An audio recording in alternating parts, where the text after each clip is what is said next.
싸워서 이기겠네.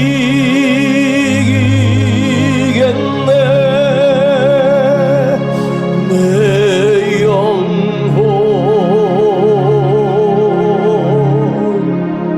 평안해.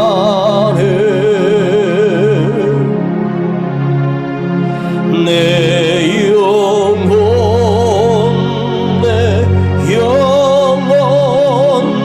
평안해.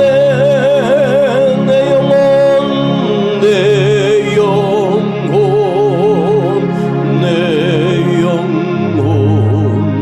평안해.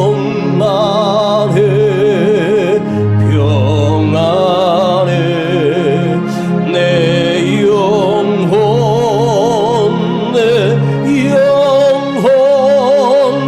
평안해.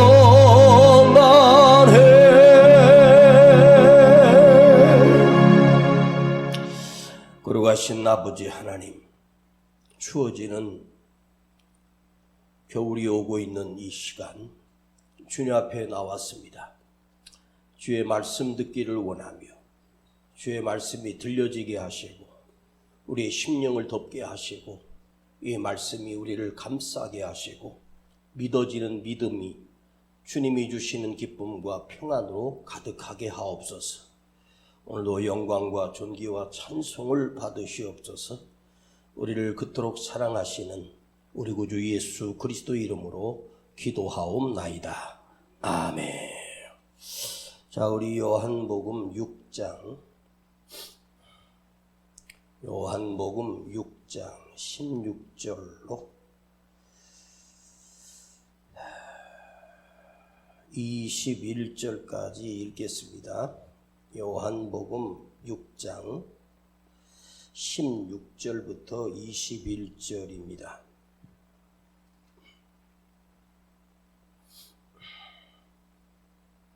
저물매 제자들이 바다에 내려가서 배를 타고 바다를 건너 가버나움으로 가는데 이미 어두웠고 예수는 아직 저에게 오시지 아니하셨더니 큰 바람이 불어 파도가 일어나더라. 제자들이 노를 저어 10여리쯤 가다가 예수께서 바다 위로 걸어 배 가까이 오심을 보고 두려워하거늘 가라사대 내니 두려워 말라 하신대 이에 기뻐서 배로 영접하니 배는 곧 저희의 가려던 땅에 이르렀더라. 아멘. 오병이어의 기적 이후로 그 백성들이 예수님을 자기들의 왕으로 삼기 위해서 주님을 따라다닙니다. 주님은 산에 가셨고 제자들을 재촉하셔서 배를 타고 건너가라고 하시고 주님은 홀로 산에 계셨습니다. 그때 주님께서 풍랑이 있는 그 바다를 걸어 제자들에게 다른 복음서에는 밤 4경 우리 시간으로 새벽 3시, 새벽 4시쯤을 얘기합니다. 그것이 바로 밤 4경을 말하는 거예요. 자, 내니 두려워 말라 하신대 하나님께서 우리의 아버지가 되어주셨다. 그래서 우리는 하나님을 아버지 하나님이라고 부릅니다. 우리 육적인 부모가 있는데 육적인 부모가 자식이 해줄 수 있는 것이 무엇일까? 사람의 아버지가 해줄 수 있는 건 그렇게 많지 않습니다. 낳아서 길러주시고 키워주는 것, 도움도 될 수 있겠지요. 그런데 우리 하나님 아버지는 우리에게 어떤 아버지신가?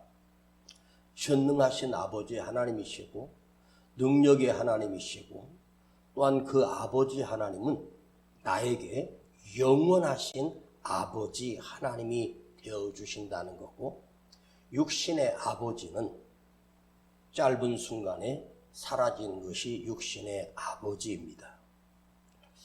하나님께서 아브라함을 택하시고 그 아브라함을 통해서 그 후손들을 민족과 나라로 만들기 위하여 하나님께서는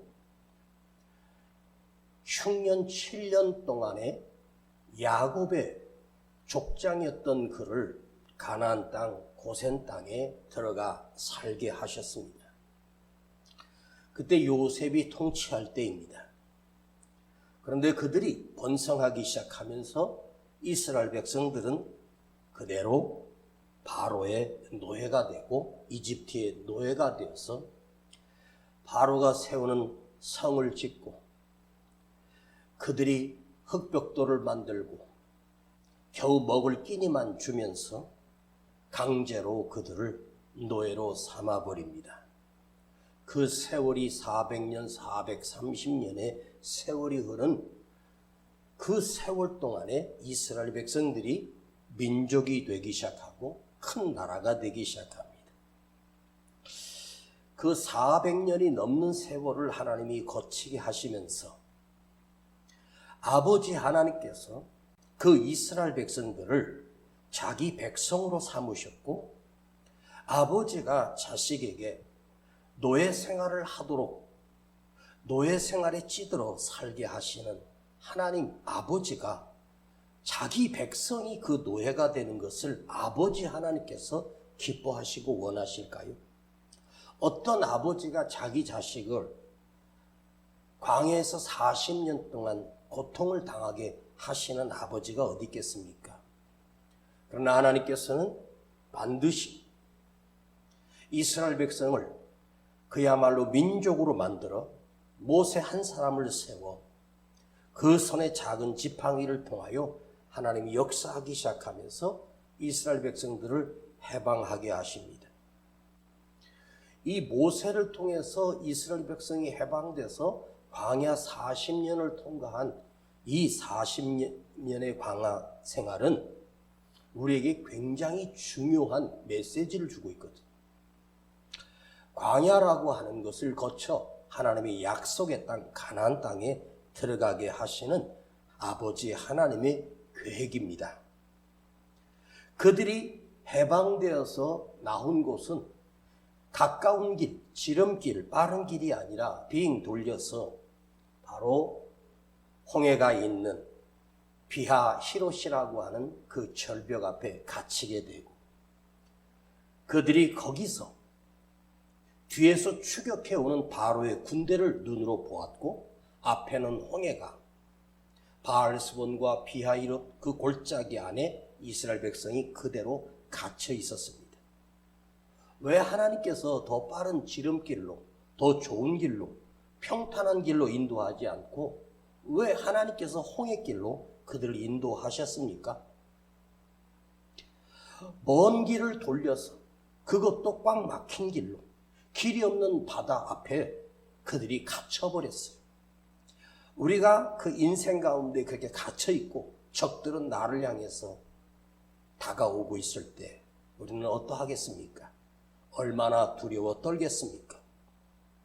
이스라엘 백성들은 얼마 전에 경험했던 하나님의 능력을 다 잊어버린 채 바로를 원망하고 하나님을 원망하기 시작합니다.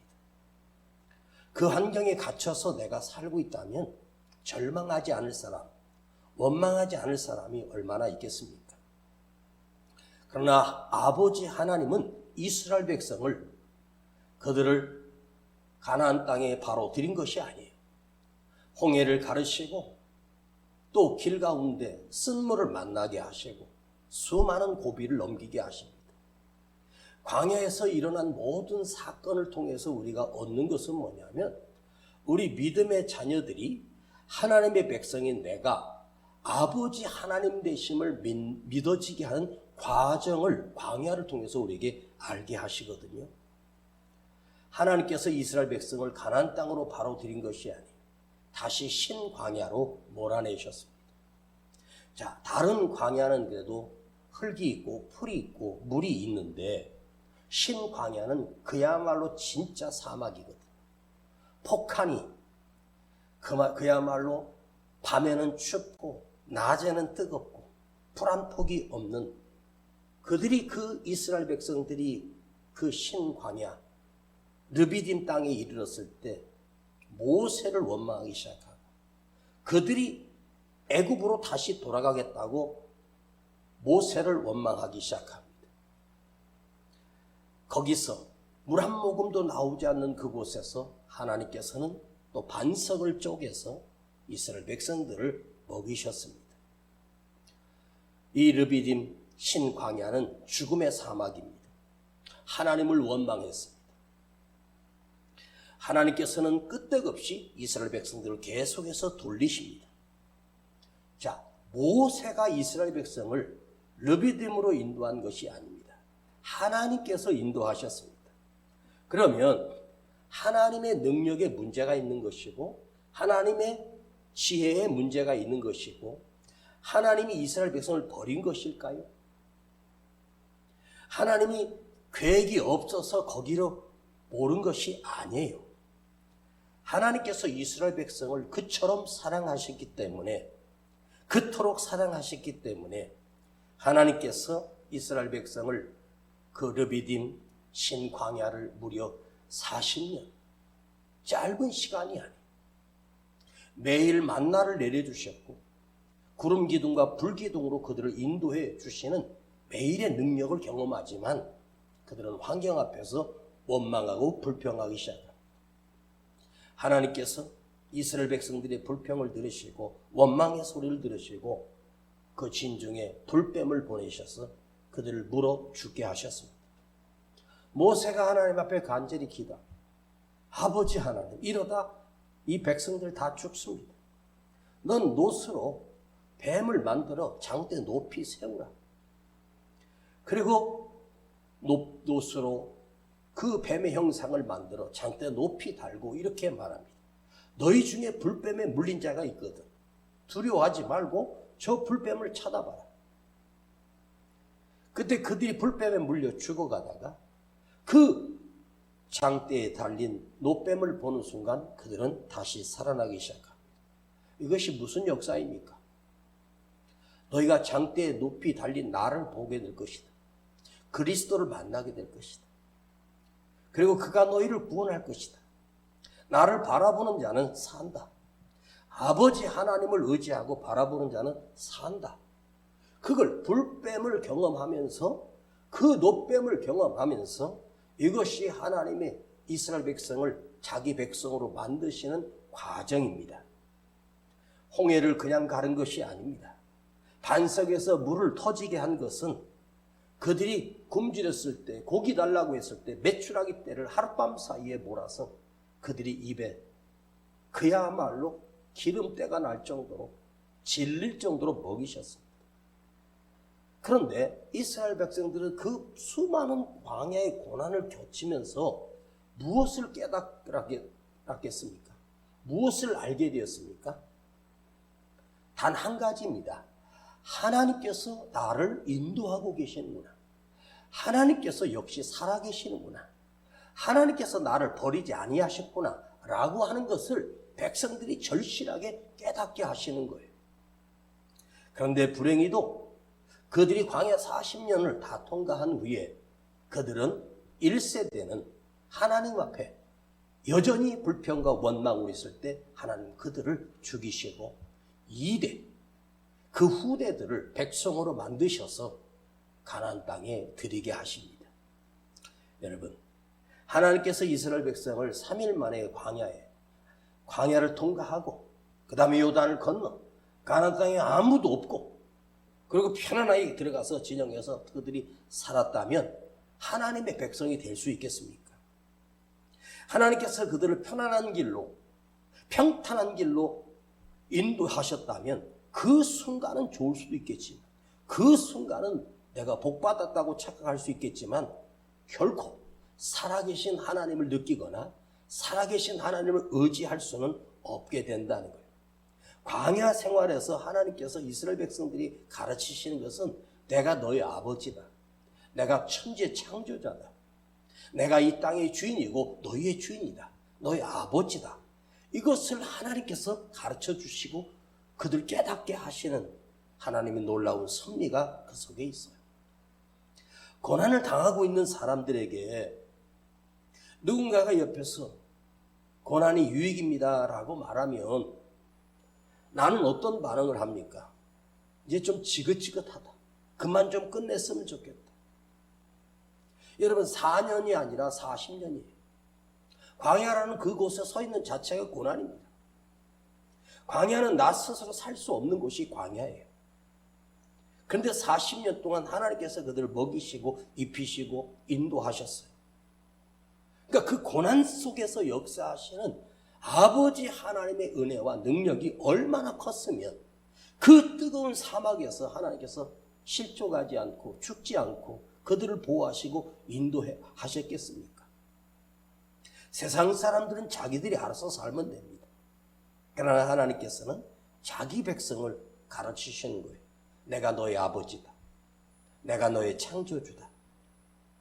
자, 오늘 18절을 한번 먼저 보시겠습니다. 큰 바람이 불어 파도가 일어나더라. 여기 큰 바람이 불었다. 근데 큰이라고 하는 말이 메갈로이고 바람이라고 하는 말이 아네무입니다. 이 아네무라고 하는 메갈로가 들어간 것은 억 단위를 얘기하는 거예요.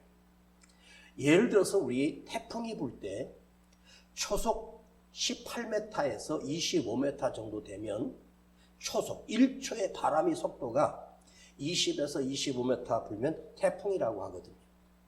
그러니까 그런 메가톤급의 풍랑이 메가톤급의 바람이 불어서 지금 갈릴리 바다에 그들이 배를 타고 가다가 엄청난 풍랑을 만났습니다. 자, 제자들이 타고 가던 배가 그 당시에 무슨 요즘같이 큰 함선이었겠습니까? 아닙니다. 그냥 조각배고 나룻배입니다. 우리나라도 몇백 년 전만 해도 조각배, 나룻배, 노를 저으면서 가야 되지 않았습니까? 그러니까 그 작은 나무로 만든 배에 제자들이 탔다면 아마도 꽉 찼을 거예요. 의지할 것 아무것도 없어요. 그냥 바람이 불면 그 배가 엎어지면 그 한가운데서 그들은 죽을 수밖에 없는 거예요. 그 작은 쪽배를 의지하여. 인간이 그 한가운데서 풍랑을 엄청난 메가톤급의 풍랑을 만났다 그러면 어느 배가 파손되지 않고 살아날 수 있겠습니까? 그런데 주님은 지금 그 밤에 새벽 그 캄캄한 밤에 기도하시던 산에서 그들의 형편을 아시고 물 위를 친히 걸어서 그들에게 다가오시고 계셔요. 여기 17절 한번 보십시오. 배를 타고 바다를 건너 가버나움으로 가는데 이미 어두웠고 예수는 아직 저에게 오시지 아니하셨더니. 그런데 이 성경을 보면서 사도 요한이 이 성경을 우리에게 기록하면서 배를 타고 바다 건너 가버나움으로 가는데 제자들이 날은 어두웠고 예수는 아직 저에게 오시지 아니하셨더니. 그러면 예수는 아직 오지 아니하셨더니라고 하는 말은 온다는 말이잖아요. 지금은 아직 저희들과 함께 아직 조금 뒤에 주님이 오셔서 함께 할 거잖아요. 지금은 내가 풍랑 속에 어둠 중에 캄캄한 밤에 주님이 없는 상황 가운데서 큰 바람이 불어 파도가 일어 배가 파손되게 됩니다. 예수님과 함께 배를 타고 갔던 그 배 또한 풍랑을 일어 그 배 안에서 주무시던 예수님을 흔들어 깨우는 제자들을 보고 일어나 어찌하여 너희가 믿음이 없느냐? 너희가 어찌하여 나를 깨우지 않았느냐 하지 않고 어찌하여 너희가 믿음이 없느냐라고 말씀하십니다. 제자들이 그들이 모여서 수근수근거려요. 주님은 다 들으시고 너희가 보리떡 5개 물고기 2마리로 배불리 먹지 않았느냐? 그런데 어찌 또 내일 무엇을 먹을까 걱정하고 있느냐? 어찌하여 너희가 믿음이 적으냐? 주님은 제자들에게 그 짧은 기간 동안 뭘 심어주십니까? 내가 너의 아버지야. 내가 너의 주님이야. 내가 너를 책임진다. 어찌하여 너희는 나를 아직도 믿지 못하느냐? 제자들이 주님 앞에 하나님을 보여달라고 하니까 주님이 이렇게 말씀하셨어요. 볼 거 없어. 나를 본 자는 아버지를 본 거야. 그럼 예수님과 하나님은 각 인격이 아니에요. 똑같은 일체예요. 예수님이 하나님이시고 하나님이 예수님이시고 성령님이 하나님이시거든요. 나를 본고로 어찌하여 하나님을 보여달라고 하느냐.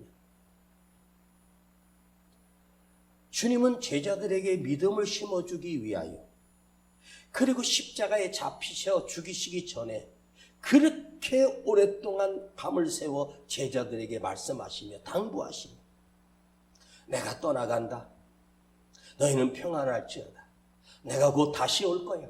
수없이 말씀을 했지만 제자들은 주님이 다시 올 거라는 말씀을 귀에도 담지도 마음에도 담지도 않았어요. 부활하신 주님이 그들을 찾아왔지만 그들은 믿지도 않았고 듣지도 않았습니다. 이렇게 주님과 함께 수많은 기적을 보았던 그들이 자기 눈으로 보고 삶으로 체험했던 주님이 부활하셨다라고 하는 사실 앞에 그들은 누구도 믿지 않았습니다. 그럴 정도로 그 제자들이 그렇게 눈으로 보고 삶으로 경험했어도 예수님을 자기 구주로 믿지 않았다는 말이에요. 그 말을 믿지도 않고 듣지도 않았다는 거예요. 그 새벽에 주님이 물 위로 걸어오실 때 풍랑이 이는 그 엄청난 파도가 이는 태풍급의 바람 앞에 얼마나 물살이 셌겠습니까? 거길 걸어오실 때 주님은 그 차가운 물 위로 걸어오실 때 얼마나 힘드셨겠어요? 주님은 산에서 그 바람을 잠재우고 제자들을 평안하게 건너갈 수 있도록 하실 수 있는 분이에요.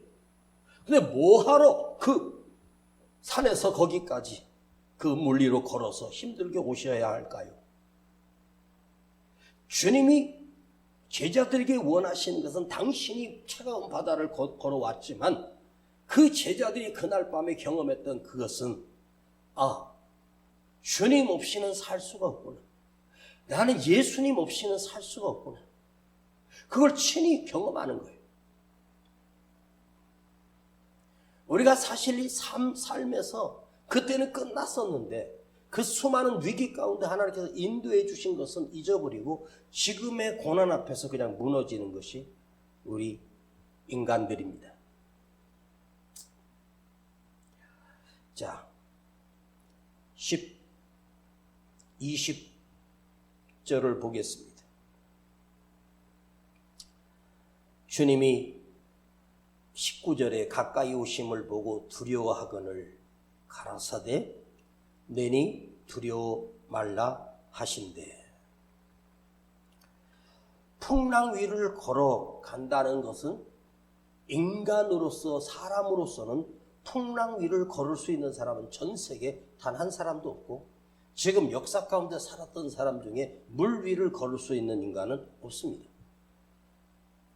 주님이 물 위로 걸어오시는 것을 그들이 자기 눈으로 보고 유령인 줄 알고 두려워했거든요.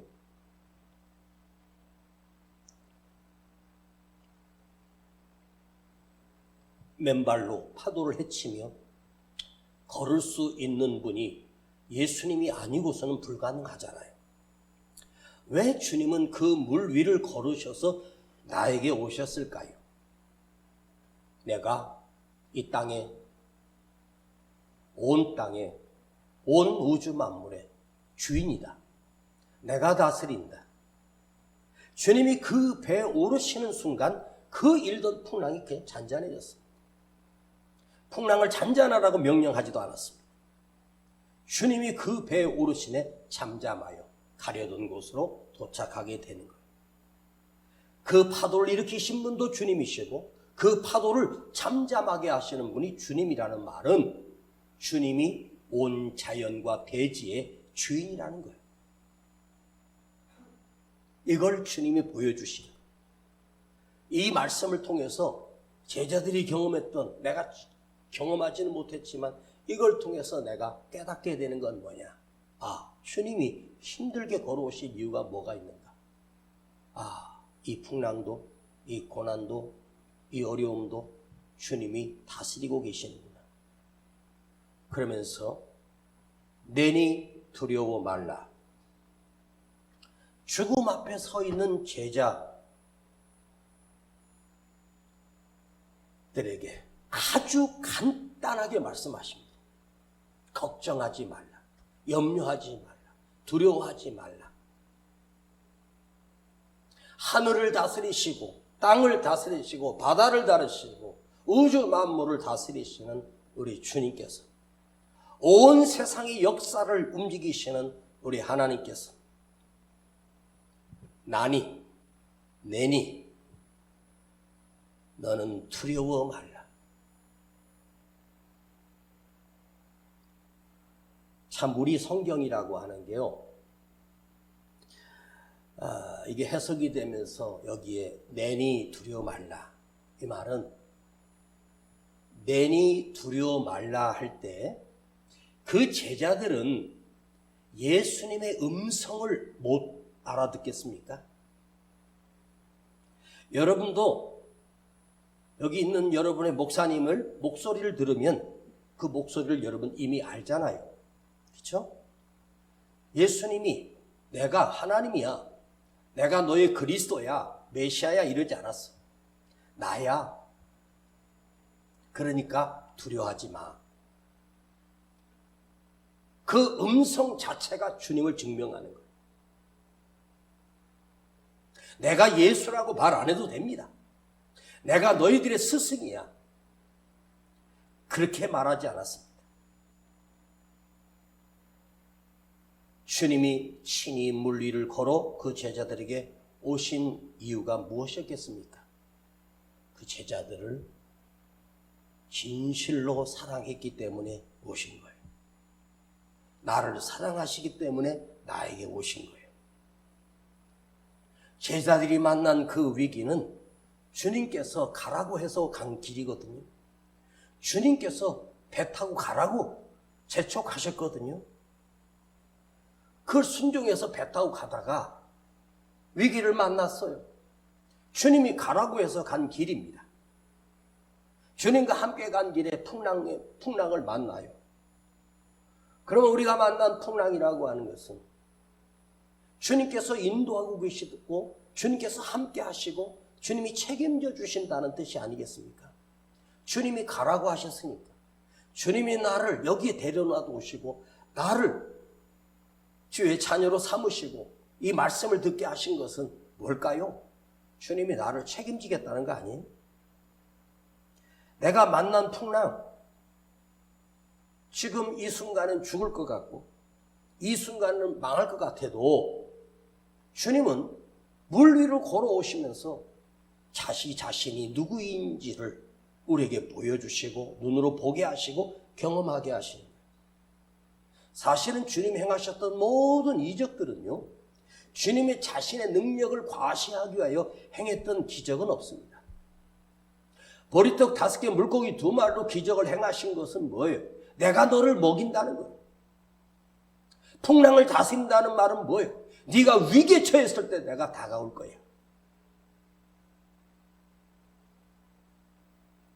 38년 동안 누워있는 병든 자를 일으키신 것은 네 힘으로 아무것도 할 수 없이 거의 죽은 것이나 마찬가지인 숨조차도 쉴 수 없는 나를 다가오셔서 다시 일어나게 하신다. 여러분, 이것을 보면서도 제자들은 수많은 기적을 보면서도 주님을 믿었다 말았다 떠났다 도망갔다 수없이 흔들립니다.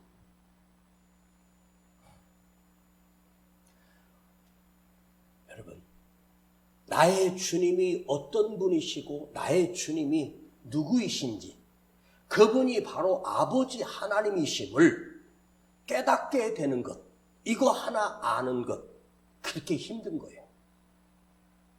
그러니까 그들이 만났던 풍랑이, 그들이 만났던 그 바다가 얼마나 축복이고 복된 풍랑입니까? 우리의 믿음이 무엇입니까? 주님 손 아래 내 삶이 달려 있어요. 주님 손이 나를 붙들고 계신다는 거예요. 그러니까 너는 두려워하지 마. 그런데 우리는 또 두려워할 수밖에 없는 연약한 제자들과 동일합니다. 자기 눈으로 주님의 능력을 체험한 그들 또한 두려워했는데, 우리는 2000년 뒤에 예수님을 내가 믿어서 성경을 통해서 알게 되지만 우리가 이것이 믿음이 흔들리지 않을 수가 없겠죠. 우리도 흔들려요. 여러분, 인생 자체가, 누가 인생이 평탄하고 인생이 행복하다고 말합니까? 살아있는 것 자체가 고통이고 살아있는 순간이 고난의 연속이고, 그러나 가장 중요한 것이 있습니다. 나는 지금 주님의 인도하심 안에, 나는 지금 주님이 함께 하시고 있는 삶을 걸어가고 있다는 것을 우리는 믿어야 된다는 말입니다. 절망 속에, 아픔 속에, 이것을 통해서 아버지 하나님께서 우리에게 가르치시는 것은 내가 너의 진짜 아버지야, 내가 너의 영원한 아버지야, 이걸 깨닫게 해주시는 거예요. 나 고난 좀 면제해 주시고 고통 좀 면제해 주셨으면 좋겠습니다. 그러나 하나님께서 정말로 사랑하시는 자기 백성, 하나님은 애굽의 백성들이 쫓아왔을 때, 애굽의 군대가 쫓아왔을 때 기회를 안 주는 거예요. 바다를 다시 합쳐서 바로의 그 자랑하던 병거를 다 수장시켜버려요. 하나님께서는 이집트를 망하게 하고 이집트를 하나님께서 죽이시는 것 아무것도 아니에요. 하나님께서는 코로나를 통해서 온 세상을 갖다가 그야말로 그냥 내려꽂게 하셨죠. 인간의 힘으로 할 수 없는 거예요.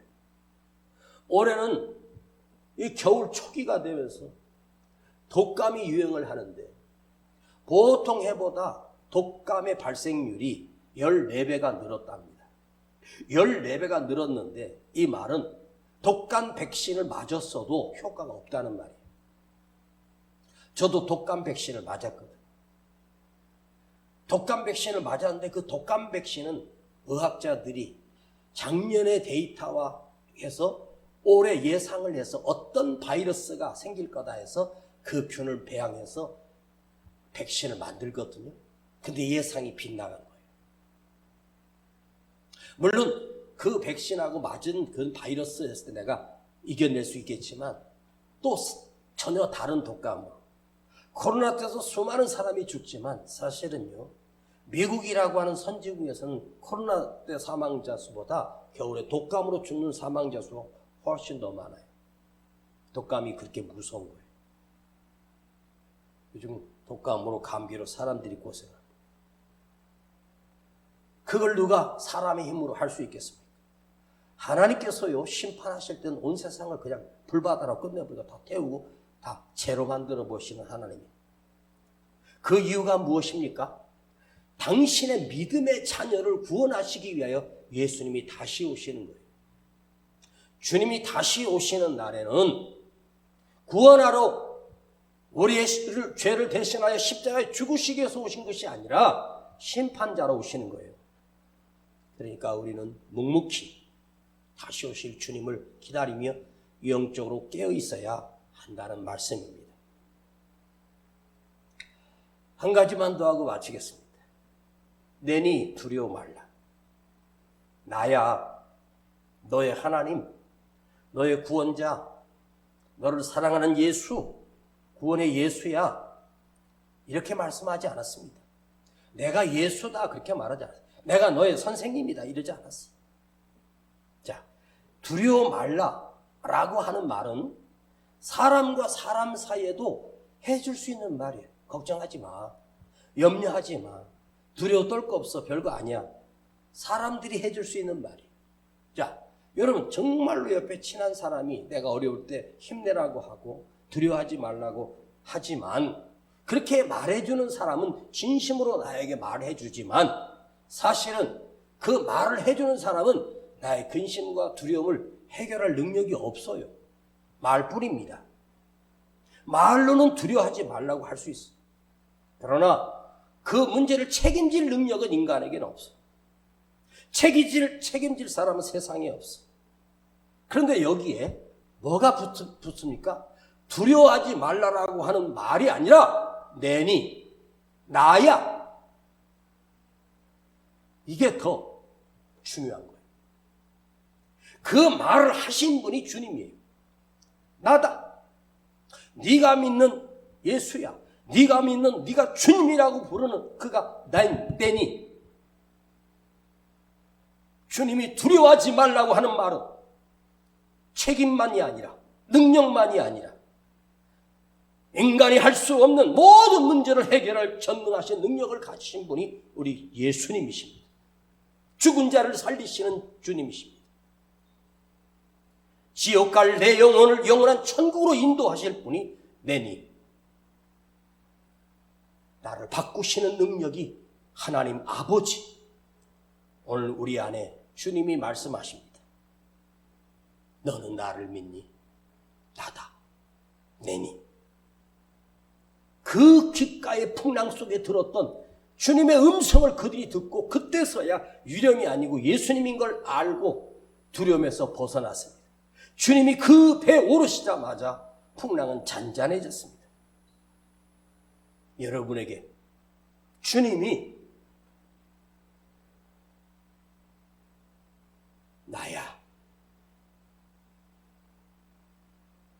어렸을 때 아기는 엄마가 나를 부를 때 아기는 엄마의 음성을 압니다.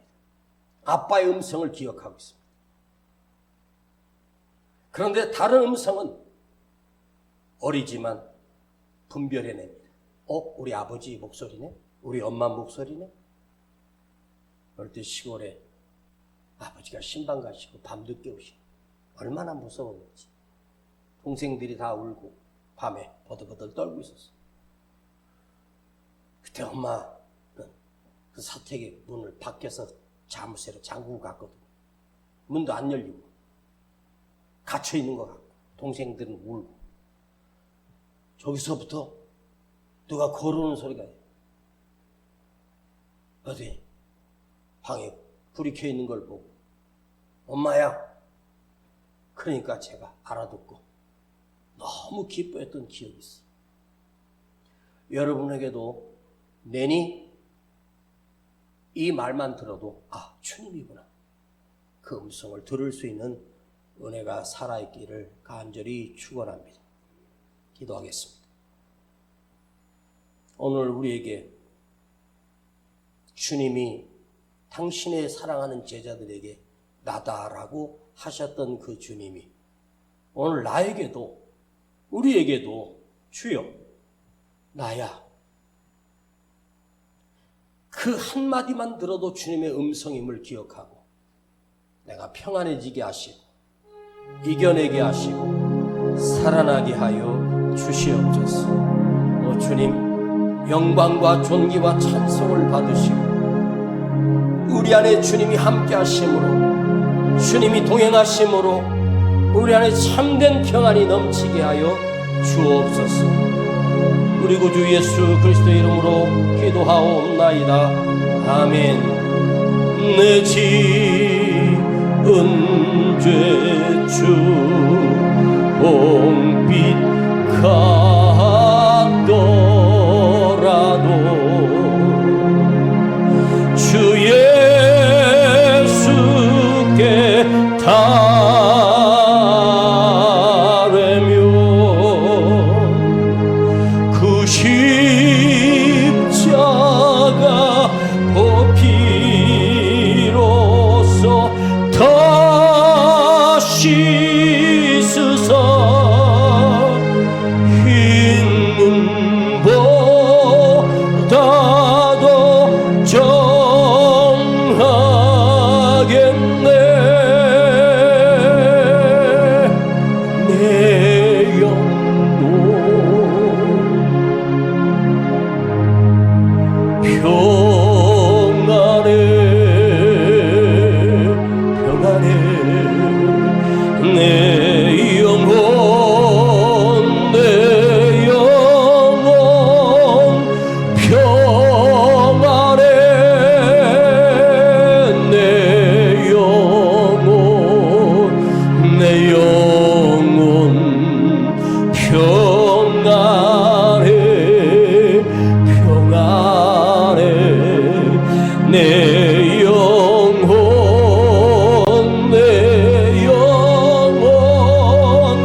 하나님이 나도 듣게 하시고 아버지 하나님이 나를 가르치시고 나를 당신의 자녀로 삼으시기 위하여 광야의 길과 풍랑의 길로 인도하시지만 우리는 두려워하지 않게 하여 주시고 전능하신 아버지 하나님이 나와 함께 하심을 온전히 믿어지게 하여 주시옵소서.